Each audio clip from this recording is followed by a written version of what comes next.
Some classic cars weren't just rare, they were erased.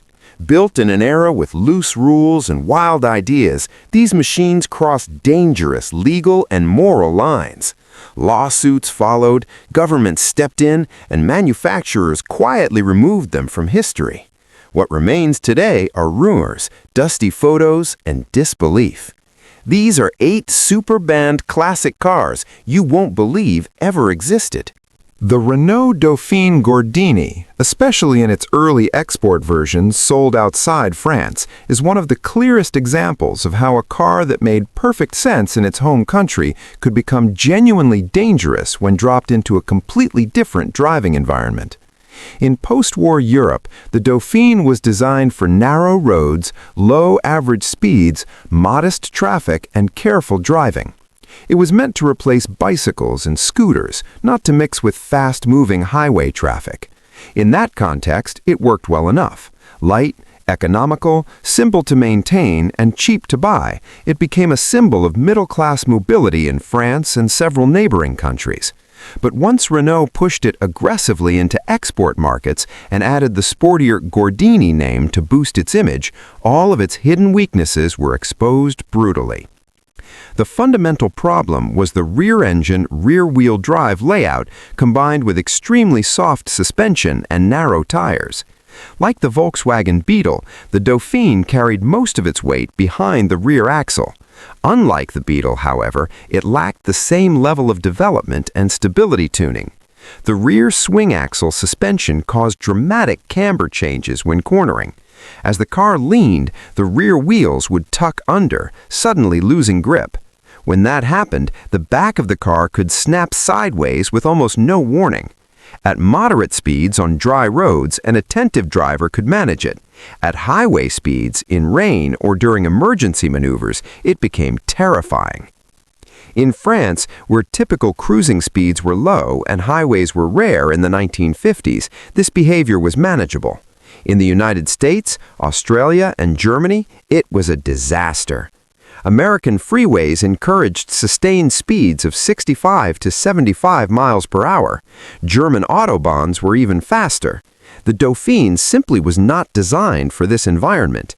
At high speed, the front end became light, steering lost precision, and crosswinds could push the car around.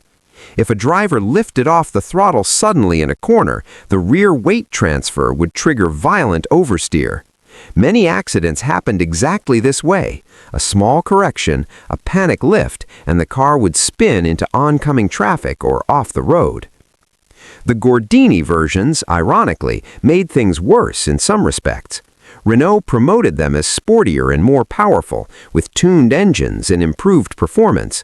This encouraged drivers to push the car harder than it was structurally and dynamically capable of handling. While the engine gained a bit more power, the chassis, brakes, and suspension remained fundamentally inadequate.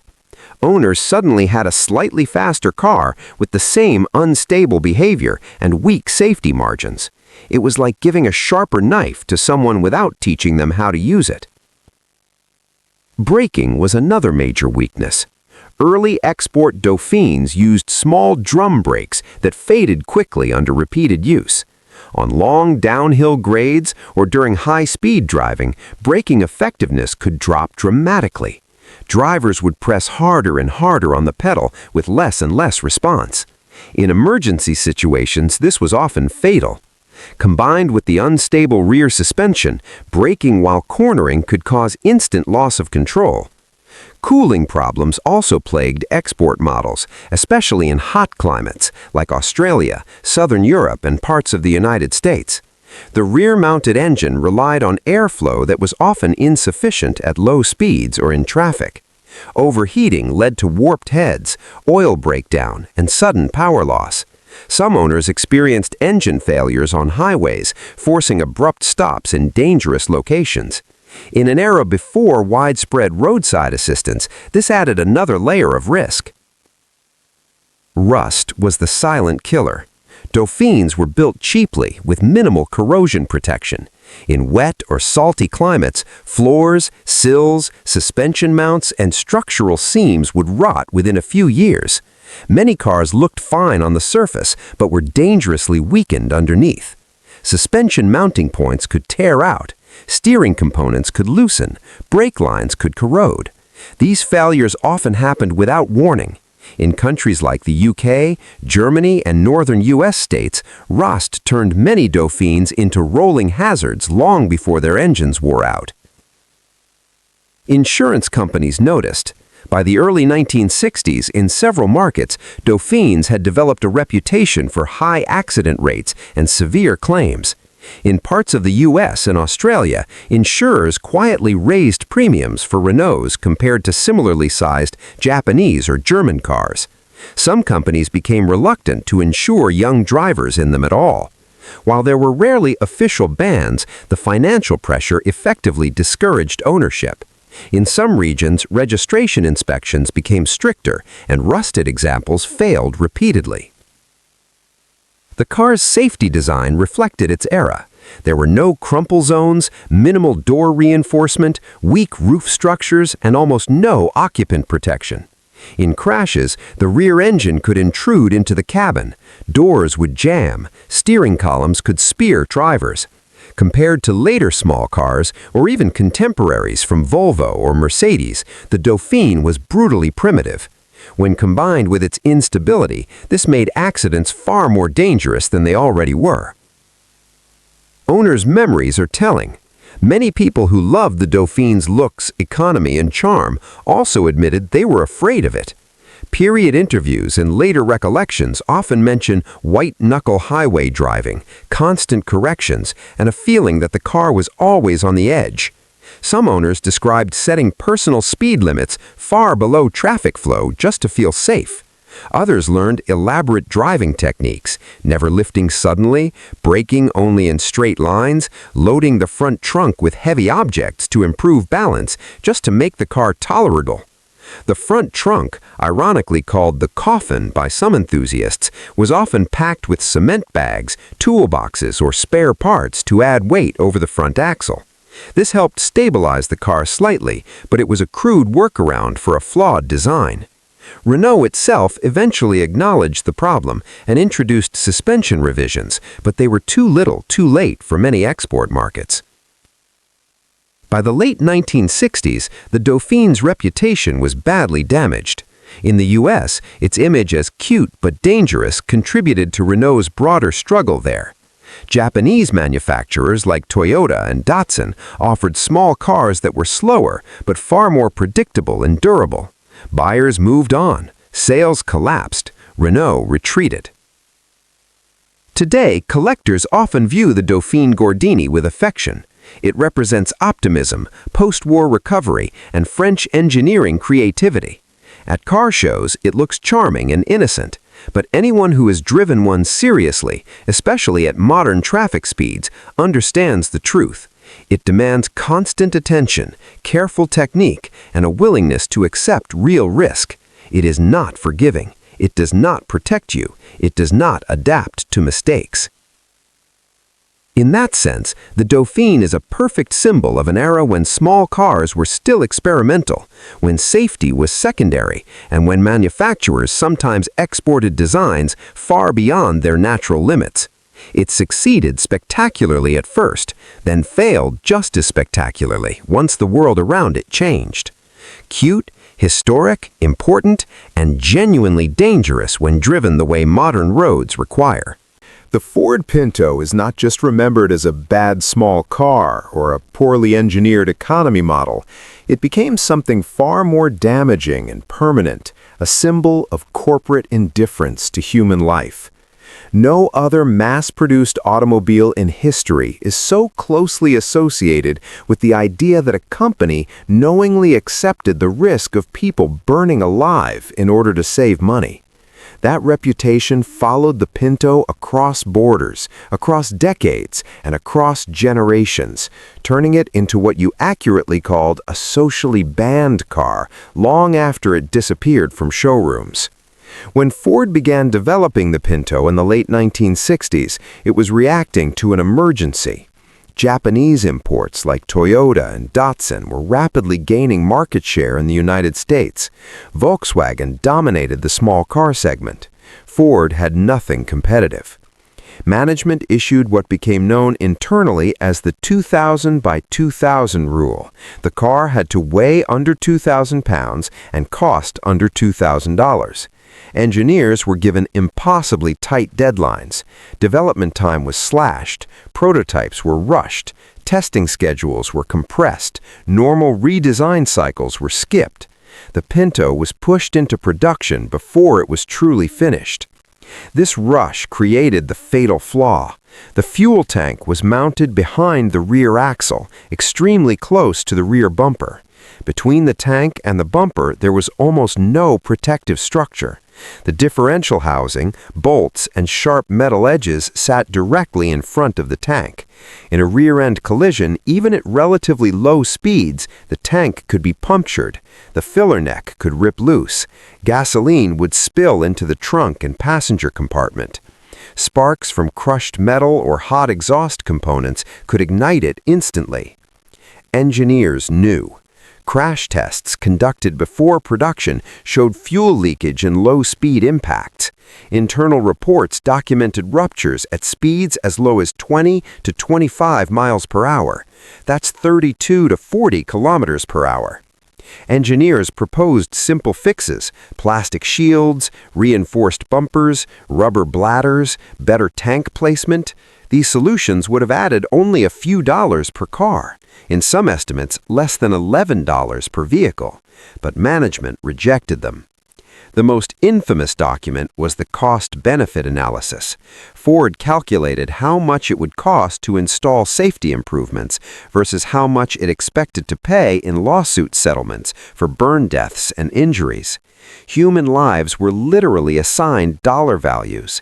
The conclusion was that paying settlements would be cheaper. This document later became public and destroyed Ford's credibility. Even today, decades later, it is taught in business schools as an example of ethical failure. Once the Pinto entered the market in 1971, problems began quickly.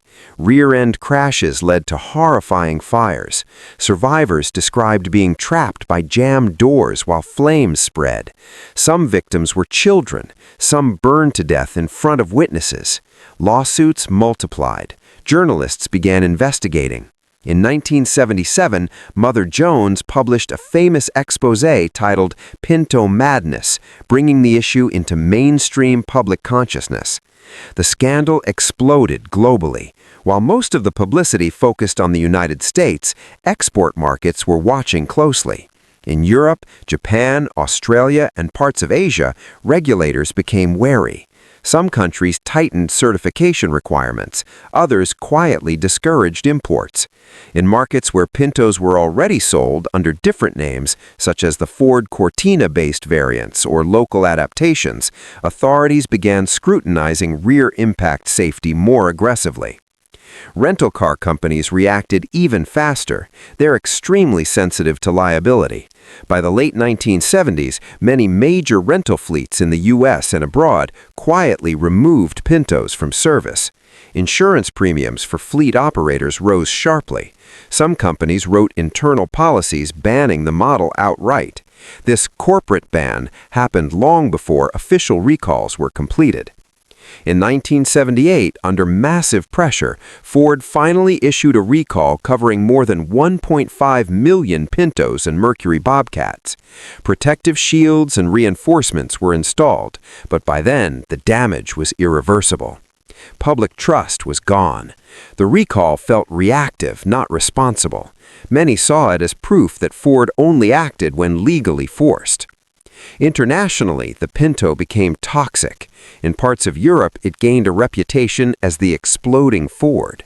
Even people who had never seen one in person knew the story. Used car markets suffered. Resale values collapsed. Dealers struggled to move inventory. In some countries, buyers avoided them so strongly that they effectively vanished from roads within a few years.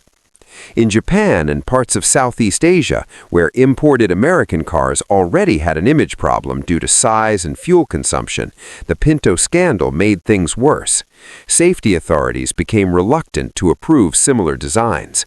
Some local distributors stopped importing them altogether, citing market conditions rather than admitting safety concerns. What makes the Pinto case unique is that it was not just a technical failure. Many cars have design flaws, many have recalls, many have dangerous quirks. The Pinto became infamous because it was a moral failure. People believed, correctly, that Ford knew and chose not to act. That created emotional outrage that no engineering fix could erase. This is why even today the Pinto remains socially radioactive. Many classic car insurers either refuse to cover them or charge unusually high premiums. Some require special waivers, others exclude fire-related claims. Event organizers sometimes discourage them at shows. Museums rarely display them without heavy contextual explanation. When one appears at auction, it is often treated more as a curiosity than a desirable classic. Owners who keep Pintos today are usually historians, contrarians, or people fascinated by automotive ethics. They often modify the fuel system extensively, install modern tanks, relocate components, and add crash protection. Without these changes, driving an original spec Pinto in modern traffic is widely considered irresponsible. Culturally, the Pinto entered language. Pinto moment became shorthand for corporate negligence. It appears in law textbooks, ethics courses, engineering lectures, and journalism classes. No other car has achieved this kind of negative symbolic status. Ironically, in many other respects, the Pinto was unremarkable. It was not especially fast, luxurious, or advanced. It was an ordinary small car of its era. That ordinariness made the scandal worse.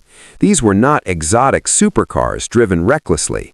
They were family cars, student cars, commuter cars. Ordinary people died in ordinary crashes because of a preventable design.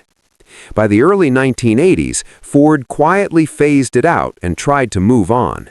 New models like the Escort were promoted heavily as safer and more modern. Internally, the Pinto became a cautionary tale. Safety departments were expanded, testing procedures were strengthened, regulatory compliance became stricter. In that sense, the Pinto indirectly improved industry standards, but it did so at a terrible cost. Today, when people see a Pinto at a car show, reactions are rarely neutral.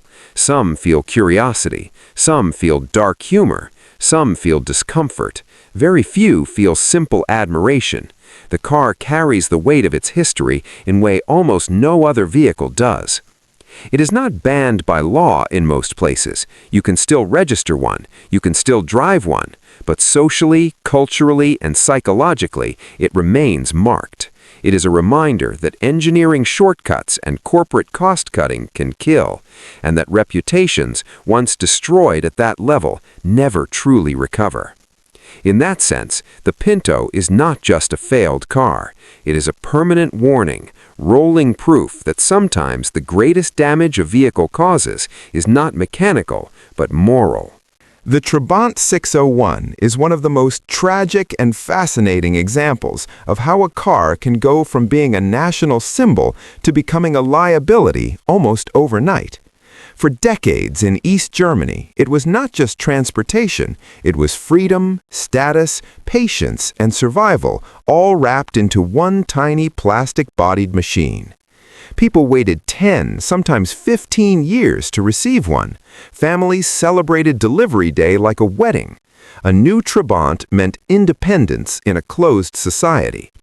And yet, within a few years after reunification, that same car was treated across much of Europe as if it were toxic waste on wheels. When the 601 entered production in 1964, it was already outdated. Its basic design dated back to the 1950s. The body panels were made from Duroplast, a resin-soaked cotton fiber composite, not steel. This was not a clever lightweight solution, but a necessity. East Germany lacked steel and foreign currency. Duroplast could be made from industrial waste. It did not rust, which later became one of the few advantages, but it also offered almost no structural strength. In a serious crash, the body simply shattered or tore away from the frame. Under the hood sat a tiny two-stroke, two-cylinder engine, usually 594 cc, producing around 26 horsepower. Even when new, it was weak, acceleration was slow, top speed barely exceeded 100 kilometers per hour, and highway driving required constant mechanical sympathy. But the real problem was how it ran. Like all two-strokes, it burned oil mixed with fuel. Every time you drove, you were literally burning lubricant. Blue smoke poured from the exhaust. The smell was unmistakable. In cities, entire streets could stink of burnt oil when traffic was heavy. In the socialist system, none of this mattered much. There were no strict emission standards. There was little choice anyway. If you wanted a car, you took what you could get. Maintenance was done at home, parts were improvised, engines were rebuilt on kitchen tables. People learned to live with noise, smoke, vibration, and weakness. The Trabant became a symbol of endurance. You did not own it, you survived with it. Safety was almost non-existent. There were no crumple zones, no airbags, no meaningful side protection. Seatbelts were primitive or absent on early models. Steering columns were rigid spears aimed at the driver's chest. Brakes were basic drums. Tires were narrow and poor in wet conditions. Western crash tests conducted in the late 1980s and early 1990s showed horrifying results. In frontal impacts, the passenger cell collapsed almost instantly. Doors jammed, roofs buckled, occupant survival space disappeared. By Western standards, it was closer to a 1950s microcar than a modern automobile.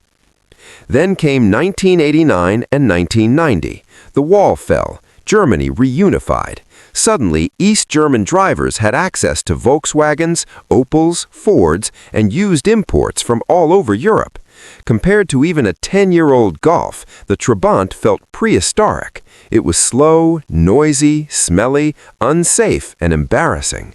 Within months, thousands were abandoned, parking lots filled with unwanted Trabis. Some were literally left by roadsides when owners bought their first Western car. At the same time, Western environmental and safety laws were applied to the former East. This was the death sentence. The Trabant could not meet modern emission standards without complete redesign. Its two-stroke engine failed even the most basic pollution tests. Hydrocarbon emissions were massive. Particulate output was terrible. Carbon monoxide levels were high. Retrofitting catalytic converters was impractical and ineffective. Many German cities introduced low-emission zones in the 1990s and 2000s. Trabants were excluded. In cities like Berlin, Hamburg, Munich, and Frankfurt, driving one became impossible in central areas. Other Western European cities followed. In Austria, Switzerland, parts of France, and the Netherlands, restrictions were introduced that effectively banned them from daily use. Registration also became harder. Technical inspections became stricter. Rusted frames, worn brakes, smoky engines, and outdated lighting systems failed TÜV tests regularly. Insurance companies raised premiums or refused coverage. Spare parts became scarce. Workshops no longer wanted to service them. For many owners, keeping a Trabant legal became more expensive than buying a used Western car. By the mid-1990s, millions had vanished. Scrapyards were full of them. Some were crushed in bulk. Others were exported cheaply to Eastern Europe, Africa, or South America, where regulations were looser. Many ended their lives as joke cars, painted in bright colors, turned into flower pots, or used as art installations. Yet something strange happened. Instead of disappearing completely, the Trabant became a cultural icon. In reunified Germany, it began to symbolize the lost world of the GDR, not the dictatorship, but the everyday life, the cues, the improvisation, the community, the resilience. Movies like Go Trabi Go turned it into a lovable underdog. Tourists in Berlin paid to ride in restored Trabants. Museums displayed them. Collectors started saving them. In Western Europe, it became a curiosity, a rolling relic of socialism, a car that looked absurd next to modern traffic. People laughed at it, photographed it, but also respected what it represented. Enthusiasts began restoring them properly. Some installed four-stroke engines from Volkswagens or Suzukis. Others fitted modern brakes and suspension. Electric conversions appeared. These modified examples could pass inspections and enter cities, but purists knew, once you removed the smoky two-stroke heart, it was no longer truly a Trabant. For original spec cars, survival became limited to special permits, historic vehicle status, and classic insurance. In Germany, the H-plate system allowed older cars to operate with exemptions. This saved many Trabants. Without it, they would be completely gone from public roads. Even today, many European cities still effectively ban them through emissions rules. They're not illegal in theory, but impossible in practice for daily use. You can own one, you can register one, but you cannot freely use it like a modern car. That is the definition of a soft ban. The tragedy is that the Trabant was never meant to compete with Western cars. It was designed for a closed economy with different priorities. It was simple, cheap, and repairable. In that context, it made sense. Millions relied on it. It carried families on holidays. It transported tools, furniture, children, and dreams. It was slow, but it worked. After reunification, it was judged by a completely different standard. Environmental responsibility, crash safety, consumer choice, and performance suddenly mattered. By those standards, it failed catastrophically. That is why governments saw it as an environmental disaster, not out of cruelty, but because, objectively, it was. One Trabant could pollute as much as several modern cars. In dense urban areas, thousands of them would have been unacceptable. So the 601's fate was sealed, from national hero to urban outcast in less than a decade. Today, when you see one driving legally in Western Europe, it is almost always a preserved artifact, a weekend toy, a historical exhibit, a memory on wheels. Its driver is usually not commuting, but making a statement about history, identity, and survival. The Trabant 601 did not die because people stopped loving it. It died because the modern world had no place for what it was. And that makes it one of the most honest examples of how technology, politics, and society can erase an entire machine culture. The Peel P50 and Peel Trident are often treated today as cute jokes, internet memes, and museum curiosities, especially after their appearances on shows like Top Gear. But behind the humor is a very serious reality. These were among the most compromised, borderline irresponsible road vehicles ever legalized in Europe. They existed not because they were good ideas, but because mid-20th century British law accidentally allowed them to exist. They were built in the early 1960s on the Isle of Man by the Peel Engineering Company, a small manufacturer that specialized in fiberglass boats and shells. Britain at the time had a special classification for three-wheeled vehicles. If a vehicle had three wheels and stayed under certain weight and power limits, it could be registered as a motorcycle. That meant lower taxes, cheaper insurance, and in some cases, you could drive it with a motorcycle license. For many low-income people, disabled drivers, and young riders, this loophole was attractive. Peel exploited that loophole to the absolute extreme. The P50, introduced in 1962, is still officially the smallest production car ever made. It was about 1.3 meters long and barely wide enough for one adult. It had three wheels, one door, no reverse gear, no heater, no radio, no insulation, and almost no interior trim. Early versions did not even have a proper seat adjustment. You basically sat in a plastic shell with a steering wheel and pedals. Power came from a tiny 49cc two-stroke engine producing around 4 horsepower. Top speed was officially about 45 kilometers per hour, but only under perfect conditions with a light driver and no wind. On real roads, many struggled to reach 35 kilometers per hour. Hills were enemies. Headwinds could slow them dramatically. In traffic, they were rolling obstacles. Because there was no reverse gear, Peel advertised the P50 as manually maneuverable. There was literally a handle on the back, so you could get out and drag the car around by hand. This was not a joke, it was a selling point. The Trident, introduced later, was slightly larger and more futuristic looking, with a bubble canopy. It looked like a tiny spaceship. But mechanically, it was almost the same. Same tiny engine, same three-wheel layout, same basic weaknesses. It was only marginally more comfortable. Stability was one of the biggest problems. With two wheels at the back and one at the front, a very narrow track and a high center of gravity relative to its width, both cars were extremely prone to tipping. Sharp turns, uneven roads, potholes, or emergency maneuvers could cause liftoff on one side. At moderate speed, this could become a rollover. Drivers learned quickly to steer gently and slowly. Braking was minimal. Small drum brakes designed for scooters had to stop a fiberglass pod with a human inside. In wet weather, braking distances were terrifying. Fade was common.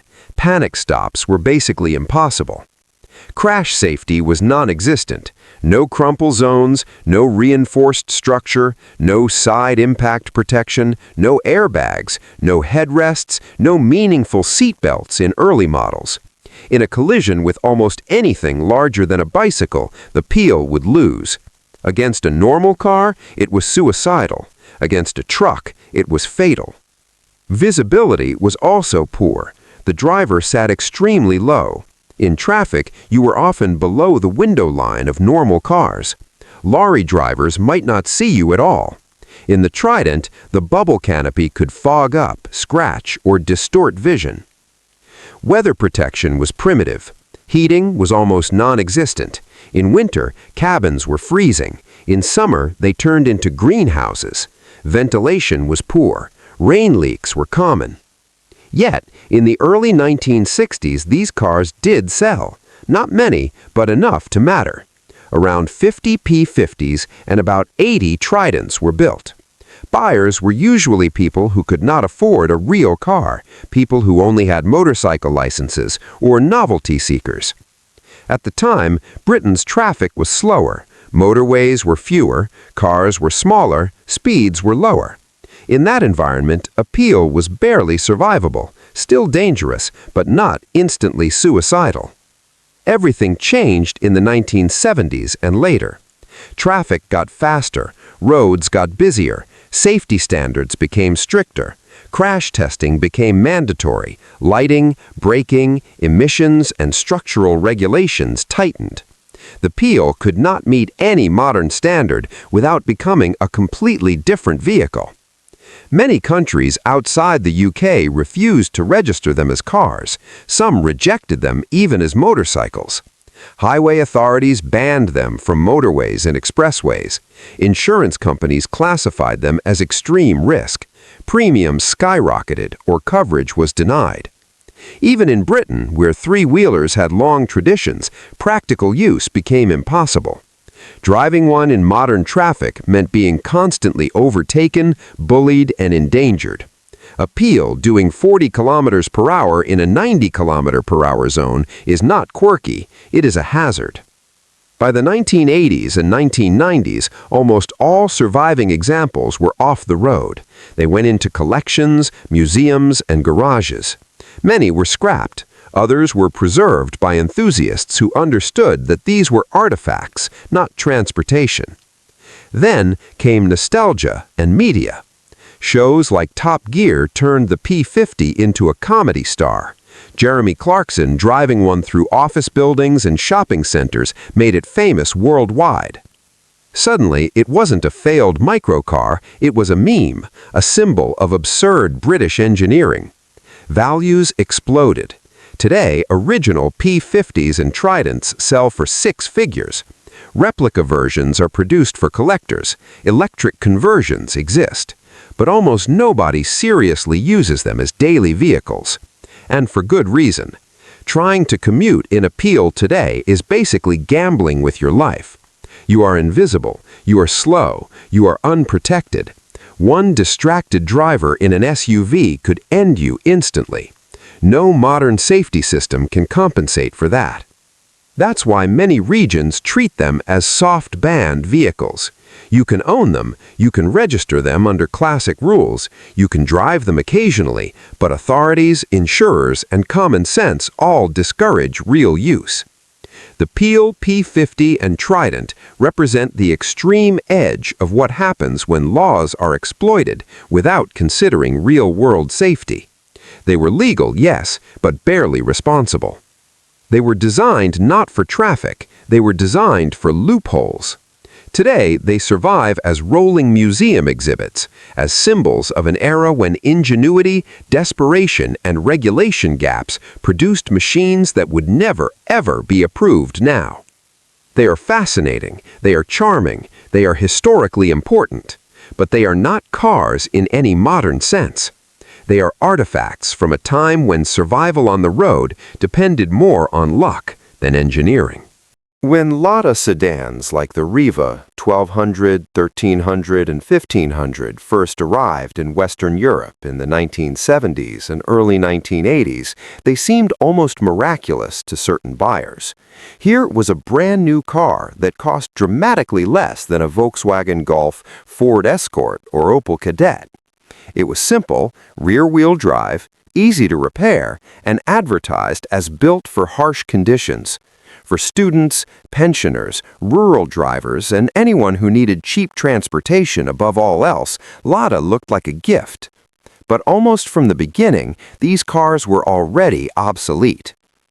The basic design of the Lada Riva, known internally as the VAZ 2105-2107 series, was rooted in a 1960s Fiat 124 platform. By the time Western Europeans were buying them in the late 1970s and 1980s, most competitors had moved on to front-wheel drive, crumple zones, fuel injection, anti-lock brakes, and increasingly strict emissions controls. Lada was still selling a car with a live rear axle, carburetor, minimal crash structure, and almost no electronic systems. What had been acceptable in 1966 Italy looked primitive in 1985 Germany. At first, buyers tolerated this because of the price. A new Lada could be thousands of marks or francs cheaper than anything else. In some markets, it was the cheapest new car available. Dealers promoted it as honest, mechanical, and easy to fix. And to be fair, early owners often praised its ability to start in cold weather and survive poor roads. But real-world use quickly exposed serious problems. Rust was the biggest enemy. Soviet steel quality and corrosion protection were far behind Western standards. Underbody sealing was poor, paint was thin, drainage was badly designed. In wet, salty European winters, Ladas could start rusting within 2 or 3 years. Wheel arches, sills, floors, suspension mounts, and door bottoms dissolved rapidly. In Scandinavia, Germany, and the UK, many cars were structurally compromised before they were even paid off. Brakes were another weak point. Early Rivas used outdated disc drum setups with poor fade resistance. Under repeated braking on highways or mountain roads, pedal feel disappeared. In wet weather, braking performance was unpredictable. Many inspection agencies later cited brake imbalance and deterioration as common failure reasons. Handling was equally problematic. The soft suspension and live rear axle made the car comfortable on rough roads, but unstable at speed. Crosswinds could move it around. Emergency maneuvers produced sudden oversteer. Tire quality was often poor from the factory. On autobahns or French autoroutes, where traffic moved at 130 kilometers per hour or more, Ladas felt out of place and unsafe. Crash safety was minimal.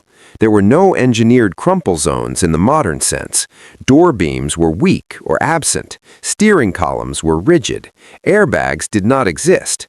Side impact protection was almost zero. Independent crash tests in the late 1980s showed catastrophic cabin intrusion in moderate collisions. Compared to contemporary Volkswagens or Volvos, a Lada offered little more protection than a car from the early 1960s. Then came emissions. This is what finally killed them in Western Europe. By the late 1980s and early 1990s, European countries introduced increasingly strict exhaust regulations. Catalytic converters became mandatory, fuel injection replaced carburetors, onboard diagnostics were introduced. Lada was completely unprepared. Most classic Ladas ran simple carbureted engines with no emissions controls beyond basic ventilation.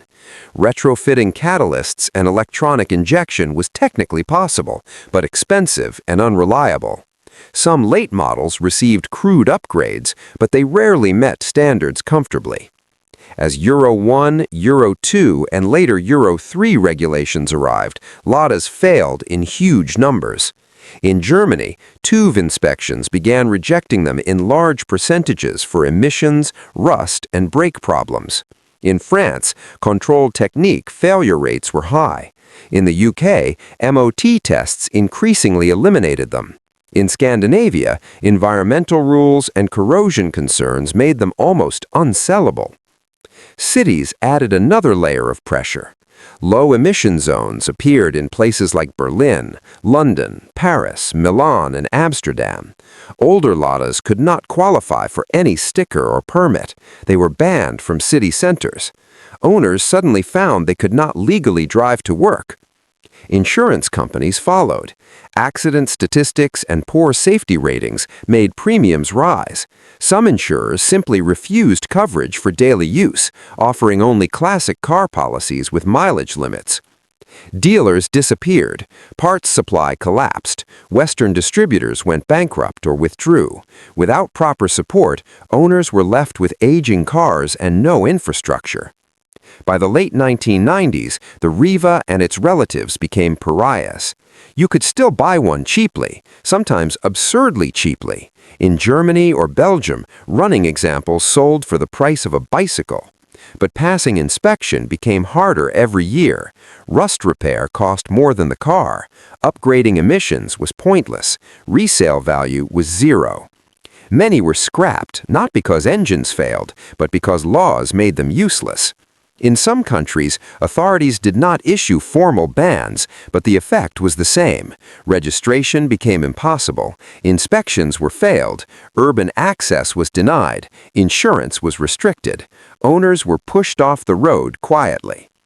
This is what you correctly described as being pushed out by law. It was not dramatic. There were no headlines saying Lada banned. Instead, it was death by paperwork. Today, in Western Europe, surviving classic Ladas exist almost exclusively as hobby vehicles. They're driven on weekends, to shows, or on rural roads. Many are registered as historic vehicles, which gives them limited exemptions from emissions rules. Ironically, this has given them a second life. Enthusiasts now restore them carefully. Rust is repaired properly, better brakes are installed, modern ignition systems are added. Some are even converted to fuel injection. But this is nostalgia, not practicality. Anyone who drove a Lada Riva daily in the 1990s remembers the reality. Constant rust repairs, frequent brake work, carburetor tuning, cold drafts in winter, overheating in summer, failed inspections, embarrassing breakdowns. They were not evil cars. They were not deliberately dangerous. They were simply frozen in time while the world moved on. They were 1960s cars being sold in a 1990s world. And modern Europe had no place left for them. When the NSU Ro 80 appeared in 1967, it looked like it had arrived from the future. In an era when most European sedans were still boxy, upright, and conservative, the Ro 80 was low, wide, smooth, and aerodynamic. It had flush glass, hidden rain gutters, a sleek fastback profile, and a cabin that felt modern and airy. Journalists were stunned, designers were inspired, engineers were fascinated. It immediately won European Car of the Year in 1968, a rare honor for such a radical machine. For a brief moment, NSU seemed like it had leapfrogged every major manufacturer in Europe. But that moment did not last. At the heart of the Ro 80 was the twin-rotor Wankel rotary engine, developed in cooperation with Felix Wankel. On paper, it was brilliant, compact, smooth, vibration-free, and capable of high revs. It promised to replace bulky piston engines forever.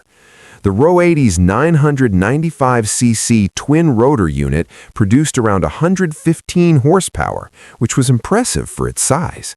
The car cruised quietly at Autobahn speeds. There was almost no engine vibration. Compared to rattly four-cylinder sedans of the time, it felt like an electric car. Early owners were amazed at first. Then the problems began. The biggest weakness was the apex seals, the thin metal strips that sealed the tips of the rotors against the housing.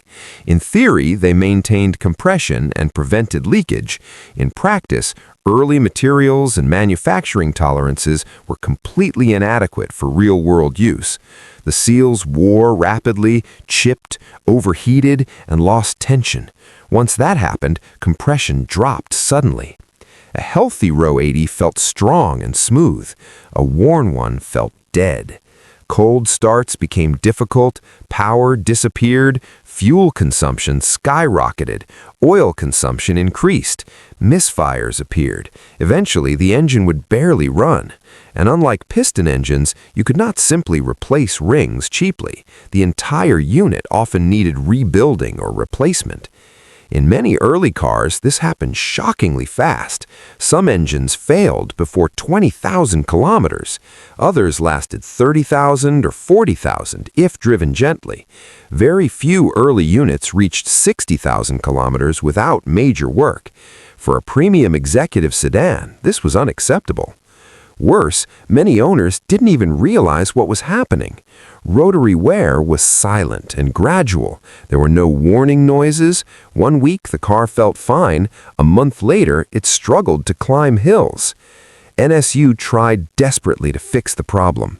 They introduced improved seals, changed materials, modified lubrication, revised cooling, issued service bulletins, recalled engines, replaced units under warranty.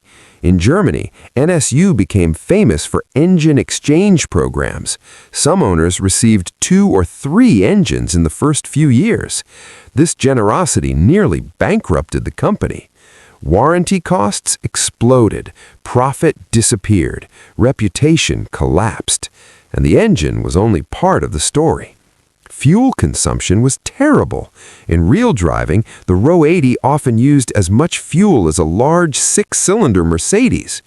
Oil consumption was high by design because oil was injected to lubricate the rotors. Many owners thought their cars were burning oil and feared breakdowns. Cold starting was difficult in winter, flooding was common, short trips accelerated wear. City driving killed engines faster than highway cruising. Transmission problems added insult. The Ro 80 used a semi-automatic gearbox with a vacuum-operated clutch. It was innovative, but sensitive and fragile. Vacuum leaks, worn diaphragms, and electrical faults caused jerky shifts or total failure. Repairs were expensive and specialized. Then there was resale value. Once the reputation spread, used Ro 80 prices collapsed. A 2-year-old car could lose more than half its value. Dealers avoided trade-ins, private buyers were afraid. Banks hesitated to finance them. Leasing companies stopped offering them. Fleet operators were among the first to walk away. In Germany, Switzerland, Scandinavia, and the Benelux countries, company fleets tried the Ro 80 as executive cars. At first, they loved the comfort, silence, and prestige.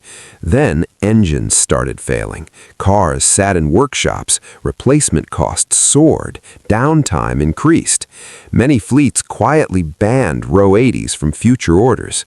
Some government agencies and taxi associations issued internal recommendations against using them. Not public laws, but internal policies. do not purchase rotary vehicles. Insurance companies adjusted risk models. Maintenance contracts excluded them. Rental companies removed them from fleets.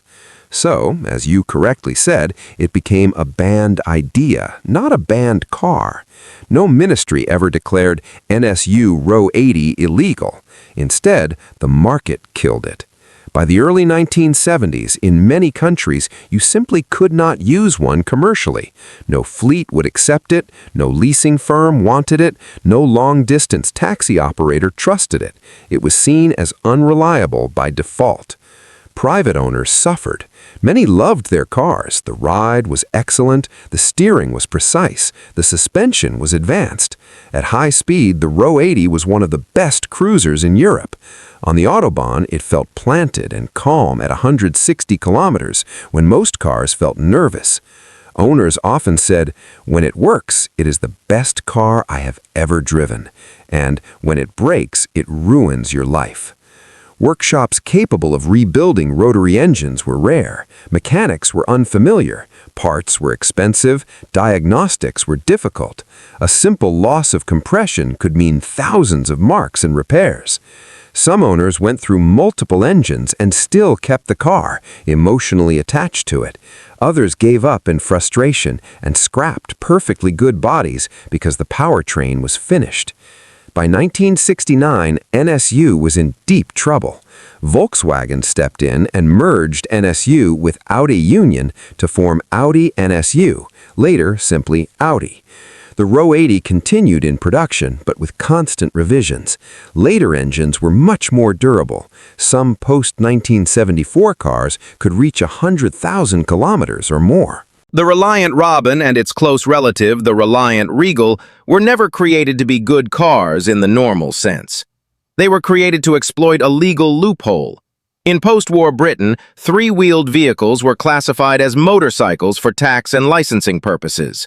That meant lower purchase taxes, cheaper insurance, and, most importantly, they could be driven with a motorcycle license. For millions of working-class people, elderly drivers, and disabled drivers in the 1950s, 60s, and 70s, this was life-changing.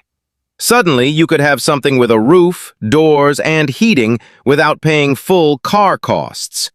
That is why Reliant built them. Everything else was a compromise. The basic layout was simple. 2 wheels at the back, 1 wheel at the front. Engine in front, rear-wheel drive.